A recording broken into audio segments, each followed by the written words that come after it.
आज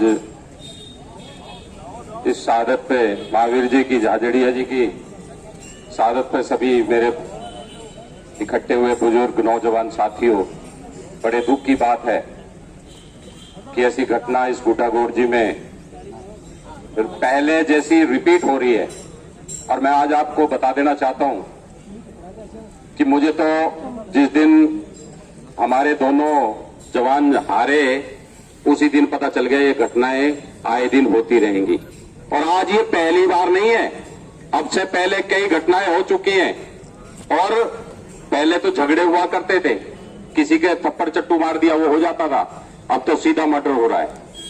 पिछली बार आप लोगों ने देखा होगा, हमने खूब संघर्ष किया इन्हीं लोगों के लिए। इन्हीं लोगों को चारों तरफ से, जब उस टाइम में मंत्री और 30 मार का हुआ करते थे, हमने इनको खूब उस टाइम, आप लोगों को पता होगा हमने क्या किया इनके साथ। अभी देखा होगा अभी क्या हालात कर रखा है पूरे क्षेत्र का। मैं आज इस सभा के माध्यम से अपनी पार्टी के मुख्यमंत्री और सबको एक बात कहना चाहता हूं, ऐसे गुंडाराज विधायक को छोड़ो जो आगे हमें, मैं भी पार्टी का होने के नाते मुझे पीड़ा और दुख दर्द होता है कि ऐसे लोगों को हमारी पार्टी का भी नाम बदनाम होता है। इसलिए मैं कहना चाहता हूं, ऊपर वाले संदेश भी देना चाहता हूं, और अपने पे कोई फर्क नहीं पड़े, चाहे जी मेरे लिए फरमान आ जाए, मेरे पे कोई फर्क नहीं पड़ता। इसलिए मैं आज कहना चाहता हूं और आप लोगों को समझाना चाहता हूं, आप लोग सजग हो जाइए, एकजुट हो जाइए। और नहीं तो आज हमारे महावीर झाझड़िया के साथ हुआ, कल को दूसरे के साथ होगा, कल को तीसरे के साथ होगा। और प्रशासन के यहाँ लोग खड़े हैं, मैं आज प्रशासन के लोगों को एक बात बता देना चाहता हूं, मेरा नाम रविंद्र भड़ाना है, या तो सुधर जाओ और न सुधारना मेरे पे आप। मैं भाई ये कहना चाहता हूं, बहुत अति हो गई है। हमने वो देखा है, 2-2, 3-3 जिले की पुलिस अपने पीछे घूमती थी, लेकिन अपना भी कुछ नहीं बिगाड़ पाई थी। और आज कह देना चाहता हूं, या तो कान खोल के सुन लो, चुनाव आने से, चुनाव के मामला नहीं है, निकल आए ना पंखर वो, तो इनके पंख को काटना, उधेड़ना, मुझे पता है कैसे उधेड़ना आता है। या तो सुधर जाओ, तुम्हारे को कहना चाह रहा हूं मैं इस बात के लिए, बिच्छू गैंग वालों, या तो कान खोल के सुन लो, नहीं तो तुम्हारा इलाज तैयार खड़ा है, तुम्हारा तैयार कर देंगे इलाज। बड़े बाजार में गुड्डागोरजी के अंदर ऐसी बिच्छू गैंग को, जो अपने आप को आज 30 बार का कह रहे हैं, ये तो हर तीसरे दिन की बात है। कभी कोई बिच्छू गैंग है, कोई न्योड़ा गैंग है, कोई सांप गैंग है, पता नहीं कौन कौन से गैंग बना दिए इन्होंने। मैं इसलिए कहना चाहता हूं इनको, चौधरी साहब आपको भी कह रहा हूं, थोड़ा सा अलर्ट हो जाओ आप भी, थोड़ा सा इनको चाबी भरो। चाबी इनको भरोगे तो ये इनको असर करता है, चाबी भरने की जरूरत है। सभी भाइयों से कहना चाहता हूं, सभी अलर्ट रहोगे, जागरूक रहोगे। आप लोग अपने आप की, कम से कम हम अपनी कुछ ले तो नहीं सकते, अपनी सेफ्टी तो कर सकते हैं। इसलिए आप लोगों से हाथ जोड़कर निवेदन करना चाहता हूं कि जो कमेटी ने निर्णय लिया हमें उसको मानना चाहिए। और प्रशासन अगर गलत काम करता है, सभी एकजुट हो जाओ, सभी एकजुट साथ हो। देखो हम पार्टी से मतलब नहीं है, हमको जो गलत काम करेगा हम उसके विरोध में है, चाहे कोई भी हो, चाहे मेरा भाई भी होगा, मैं उसके भी विरोध में रहूंगा। सीधी सी बात है। जय हिंद, जय भारत, धन्यवाद साहब। राणा जी, वैसे इस मंच पर जितने लोग आपको संबोधित कर रहे हैं, क्या जनता का मत लेकर किसी पद पर यहाँ विराजमान है, उनको मैं धन्यवाद नहीं देना चाहता, क्योंकि हम सबका तो यहाँ जिम्मा था और आप काफी दूर से चलकर आए हैं, इसलिए व्यक्ति से मैं आपका धन्यवाद ज्ञापित करता हूं। विधानसभा मेरी भी है, आपकी भी और सब लोगों की भी है, और अन्याय इन सबके साथ हुआ है, इसलिए इनका धन्यवाद नहीं, लेकिन आप लोगों का धन्यवाद कि आप लोग अन्याय के खिलाफ लड़ने के लिए लामबद्ध हुए हैं और महावीर को न्याय कैसे मिले इस बात के लिए आप इकट्ठा हुए हैं। आपका बहुत बहुत धन्यवाद। समय बहुत ज्यादा हो गया है। सुबह भी आपसे कह चुका था कि दर्द उसके होता है जिसके पैर में बीवाई फटती है। उस परिवार को ही पता है क्या हो रहा है, तो हमें भी इस बात का एहसास होना चाहिए। तो हम वो लोग हैं जो धर्म को और स्वभाव को, भाव को जानते हैं। सब आधारों पर भी ये चीज ठीक नहीं कि इतना समय निकाला जाए, शायद करीब करीब 72 घंटे होने को जा रहे हैं। कल सुबह ये घटनाक्रम शुरू हुआ। कल सुबह हम लोग यहाँ निवास पर काफी लोग इकट्ठा हुए। हमारी वार्ता जयपुर में लगातार जो लोग आते हैं, विधान जी पुनिया जो महावीर जी के मामा हैं, रविंद्र जी, उनके जो भाई हैं, उनका परिवार और 8-10 लोग वहां जो थे, जयपुर की पुलिस में किसी को कोई आपत्ति नहीं थी, पर बढ़ाना जी जिन पे अभी गाज गिरा रहे थे, वो नपुंसक और नकारा पुलिस जो बुढ़ागौड़ जी की है, उनको बड़ी समस्या थी। वो वहां गए, जाने से पहले उन्होंने अस्पताल को पाबंद किया, आप बॉडी किसी को नहीं देंगे, जैसे उनके बाप की बपोती, जैसे उनका बाप मर गया और बॉडी उसकी हो, बॉडी किसी को नहीं देंगे, बॉडी को हम लेंगे, पोस्टमार्टम हम करवाएंगे, हमारी मर्जी वहां करवाएंगे।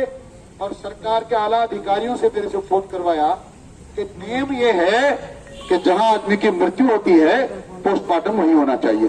मैंने कहा साहब बहुत बड़ी बात, आईजी साहब, एसीपी साहब, कई डीसीपी साहब, बहुत बढ़िया बात है साहब, पर आप मुझे ये तो बताओ कि अस्पताल जहां आप लोग बैठे हो, चिरायु जिसका नाम है, इसमें मोर्चरी है? मोर्चरी तो है, पोस्टमार्टम की व्यवस्था है। बोलो नहीं साहब, पोस्टमार्टम की व्यवस्था तो गैर सरकारी संस्थाओं में होती ही नहीं है। तो फिर जब नहीं होती है तो कहां करोगे? एसएमएस लेके जाएंगे, काउंटिया में लेके जाएंगे। इसका मतलब ये हुआ इस अस्पताल से तो ये बॉडी बिना पोस्टमार्टम के निकलेगी। तो अधिकारियों, ऐसे नियम को मैं नहीं मानता, ऐसे नियम को मैं नहीं मानता, ऐसा कोई नियम है भी नहीं। ये बॉडी उठा जाएगी, हमें पोस्टमार्टम के बाद भी उठाई जाना है, पोस्टमार्टम से पहले भी चीर फाड़ कर हम नहीं ले जाएंगे। हमारे साथ तो अन्याय वैसे ही कर दी, दुश्मनों ने हमारे को तो वैसे ही पहले ही मार दिया। आपको अपने इलाज के पैसे दिए, आपकी पाई पाई का हिसाब किया, आप पे हमारा बड़ा भरोसा था कि आप हमारी रक्षा करेंगे, सुरक्षा करेंगे, और अब चीर फाड़ कर दोगे तो हम जनता को जवाब क्या देंगे? हम ऐसा होने नहीं देंगे। मेरे पहुंचने तक तो उन्होंने क्या क्या किया मैंने आपके सामने रखा। बॉडी के साथ धक्का मारना शुरू कर दिया, एम्बुलेंस में डालना शुरू कर दिया। जिंदा तो नहीं ला पाए, पर उस मृत शरीर को जैसा था, उनके सारे नियमों की धज्जियां उड़ाकर हम यहां ले आए, आपके सामने मोर्चरी में है।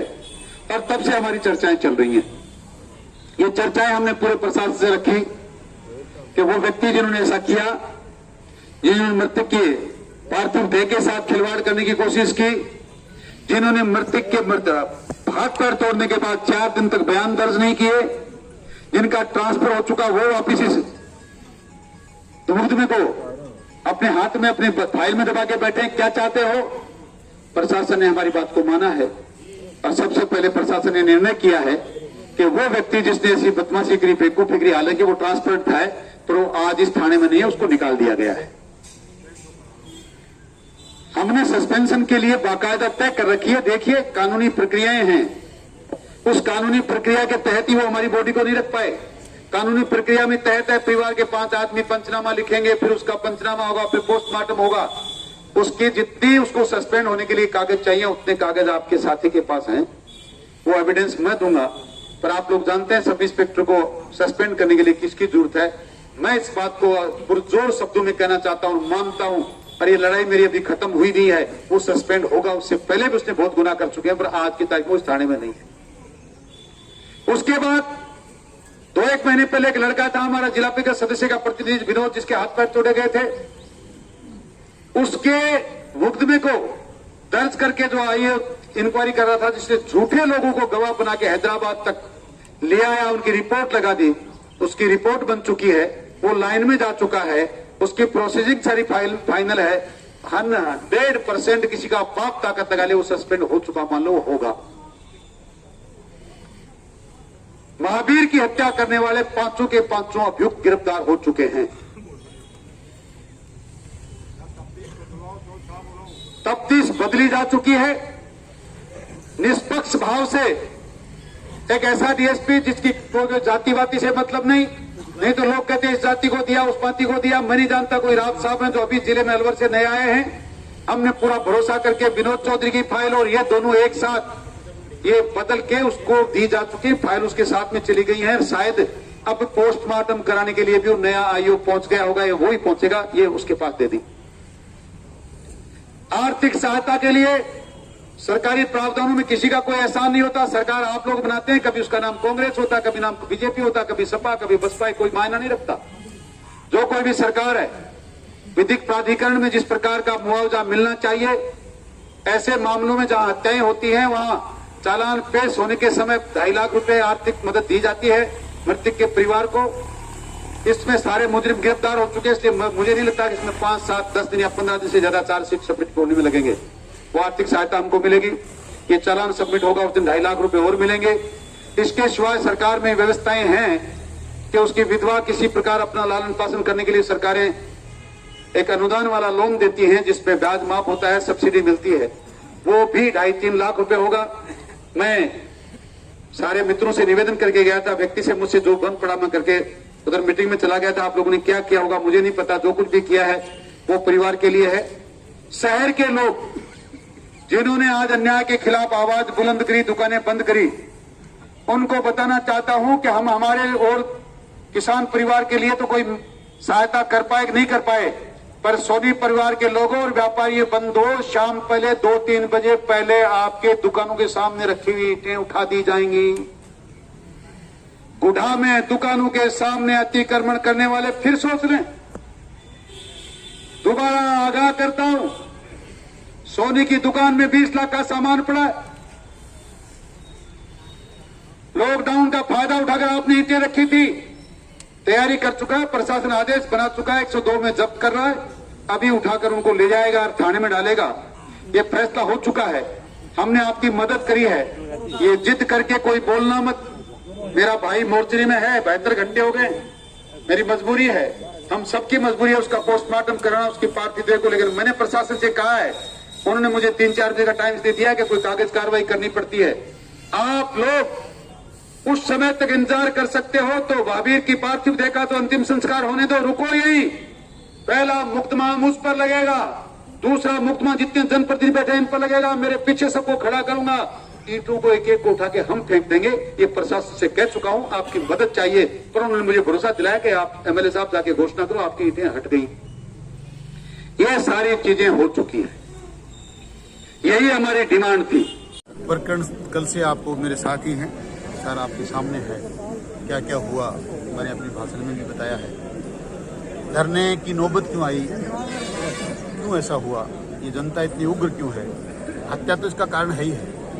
हत्या के बाद भी लोगों ने मानवता को शर्मसार करने की कोशिश की, पार्थिव देह के साथ छेड़छाड़ करने की कोशिश की, मुकदमों की धाराएं बदलने की कोशिश की, मुकदमे को किसी और रास्ते पर ले जाने की कोशिश करी। हमने उन पुलिस के अधिकारियों के खिलाफ कार्रवाई करने की मांग की है। हमने प्रशासन ने पूरा भरोसा दिलवाया है और इसलिए भरोसा कर सकते हैं कि वो लोग जिन्होंने ऐसा किया था उनको यहाँ से रवाना कर दिया गया है। कोई लाइन में गया है, कोई अंडर ट्रांसफर था वहाँ चला गया है। मुकदमे की तफ्तीश जिसको जनता चाहती थी, ऐसे निष्पक्ष अधिकारी को देने के लिए आदेश हो चुके हैं, वो जा चुकी हैं, फाइलें वायु आ भी चुके हैं। आर्थिक सहायता प्रशासन के पास जो व्यवस्थाएं होती हैं, जो वो सरकार व्यवस्था करेंगे। एक विधिक प्राधिकरण होता है जिसमें 5 लाख रुपए मृत्यु को मिलते हैं, जहाँ हत्याएं होती हैं वो उसमें चालान होने पर 2.5 लाख मिलते हैं और चार्जशीट फुटअप होने पर 2.5 लाख और मिलते हैं। एक महिला बाल विकास विभाग में कोई अनुदान का मामला भी होता है, वो भी जनता सरकार उसको करेगी। जनता ने मैंने अपनी तरफ से जो मदद करनी थी वो की है। आज हम लोग जाति पाति धर्म मजहब राजनीति पार्टी विशेष सबसे ऊपर उठकर अन्याय के खिलाफ लड़ना शुरू किया है और ये लड़ाई हमारी तब तक जारी रहेगी जब तक अंतिम न्याय हो नहीं जाता। और मुझे भी बड़ा गर्व है इस बात पर कि सब लोगों ने जाति पाति मजहब भेद भुलाए हैं और सब लोग एक मंच पर आए हैं। मैं चाहता हूं कि इस प्रकार के उदाहरण रोजाना ये जनप्रतिनिधि पर पेश करें और जनता भी हमारा सहयोग करे। और हम लोग चुनाव के पहले तक कोई बात नहीं, चुनाव एक आदमी की मंशा है, लड़ते रहते हैं, अलग अलग विचारों से भी लड़ते रहते हैं। जैसे लोग कहते हैं कि मतभेद होना चाहिए, मनभेद नहीं होना चाहिए, हम लोगों ने अपने मनभेद खत्म कर दिए हैं। मतभेद की कोई बात नहीं, वो जब वक्त आएगा तब देखेंगे। आज हम सब लोग अन्याय के खिलाफ एक साथ हैं। आदरणीय एमपी साहब लगातार उच्च अधिकारियों के संपर्क में थे, डीजीपी राजस्थान, मुख्यमंत्री जी दोनों से उनकी लगातार वार्ता हो रही थी और वो पूरे प्रकरण पे अपनी दृष्टि बनाए हुए थे। अभी मेरी उनसे बात हुई थी, लोकसभा खत्म होते ही उनका आने का कार्यक्रम था। बस अगर ये आज नहीं, अगर प्रकरण जैसा भी संत गया नहीं सकता तो शाम तक जरूर पहुंच जाते। बाकी वो लगातार डीजीपी और मुख्यमंत्री से संपर्क में थे, पूरी घटनाक्रम पे वो अपनी नजरें बनाए हुए थे और उन्होंने जो सहयोग उनसे हो रहा था वो वहीं से करे थे। और बाकी सारी टीम यहाँ आई गई, तो जैसे सभी आरएलपी के लोग, विकास जी, जंतर जी, सुनील, सारे ये मौजूद थे, सब लोग यहाँ बैठे हुए थे, लगातार बैठे थे। और शाम तक एमपी साहब की लोकसभा पूरी होती ही आएगी। पार्टी स्तर पर भी जो भी डोनेशन उगा के उनको पीड़ित परिवार को हम देंगे, और प्रयास करेंगे कि उनकी जो पत्नी या बच्चा तो छोटा है उसको भी कहीं न कहीं सरकारी नौकरी मिले कॉन्ट्रैक्ट के ऊपर। उसके लिए भी हम आदरणीय MP साहब से बात करेंगे, व्यक्तिगत सहायता उनकी करेंगे, परिवार की पूरी पार्टी।